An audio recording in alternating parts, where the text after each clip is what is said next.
Bon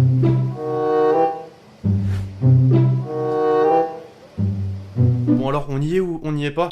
L'équipe, j'espère que vous allez bien. Bon, le transfert de Sancho à Manchester United, il commence à se faire un petit peu long, hein. Ça fait quelques semaines, quelques mois même qu'on l'attend. Vous l'avez vu avec la petite vidéo où les Gunnar Solskjaer, l'entraîneur des Red Devils, l'a visiblement annoncé pour mardi, donc demain. Seul petit bémol, Dortmund en fait était en stage de préparation et la date limite à la base pour que le transfert se fasse c'était le 10 août. Il est 13h et sur le compte officiel du club allemand, son nom figure parmi la liste. Il a rejoint le groupe. Alors qui croire finalement dans tout ce foutoir? Donnez-moi un petit avis en commentaire. Va-t-il bel et bien rejoindre Manchester United? Bref, en attendant l'équipe, aujourd'hui vous avez capté qu'on se retrouve pour un nouvel épisode de la série Mercato. Je vais pas blablater plus que ça histoire d'entrer rapidement dans le vif du sujet. Juste avant, je vous rappelle que cet épisode, cette série même est sponsorisée par OneFootball, l'application numéro 1 sur toute l'actualité du foot. Gratuite, ça change pas. C'est dispo en description.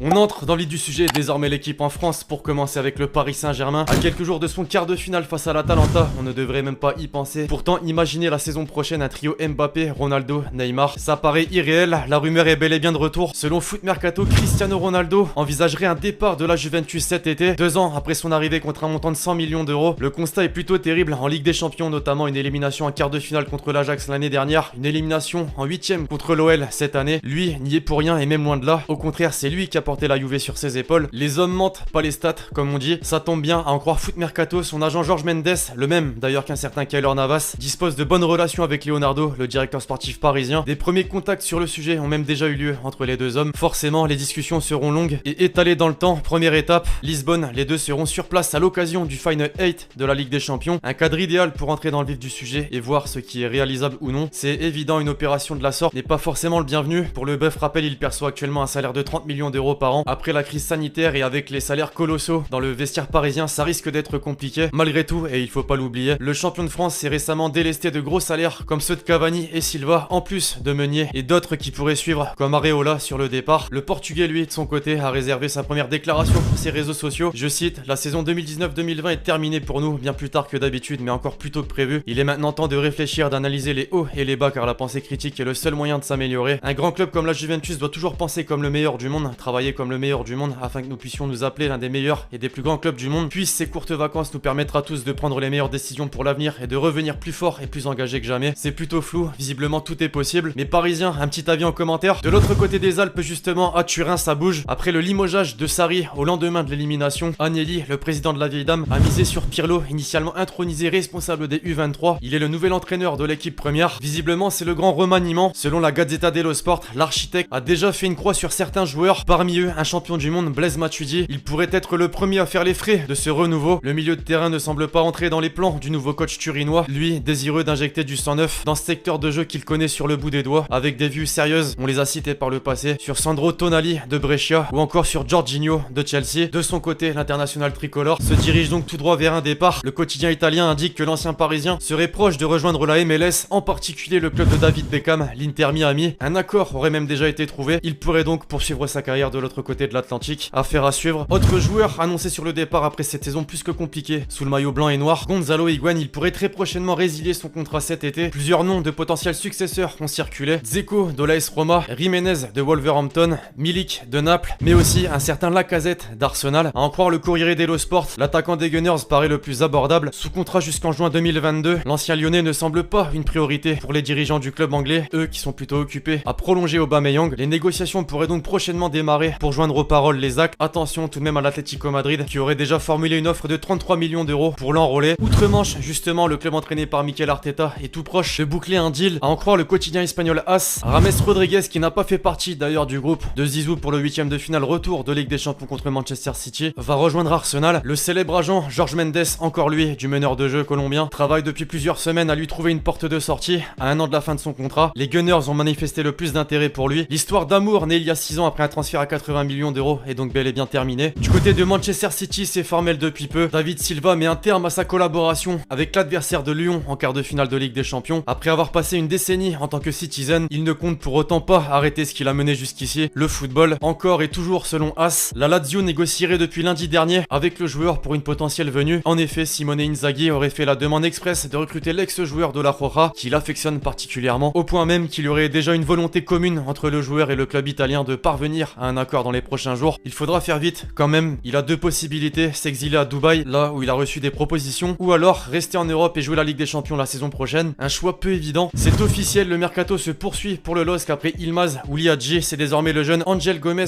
qui rejoint le club nordiste. Le milieu offensif s'est engagé pour les 5 prochaines saisons avec les Dogs, mais rejoindra en revanche Boavista en prêt la saison prochaine. Enfin, le milieu de l'OL Papé Tchek Diop s'est engagé avec Dijon pour une année sous la forme d'un prêt avec option d'achat. Bref, voilà l'équipe, c'est tout pour l'épisode mercato du jour. J'espère vraiment que vous l'avez kiffé. Je compte sur vous, si c'est le cas, pour lâcher le gros pouce bleu. Donnez-moi votre avis dans les commentaires sur tous les transferts probables et les transferts officiels qu'on a pu citer dans cette vidéo. Puis d'ici là, on se retrouve très vite pour de nouvelles vidéos. C'était Lexchi.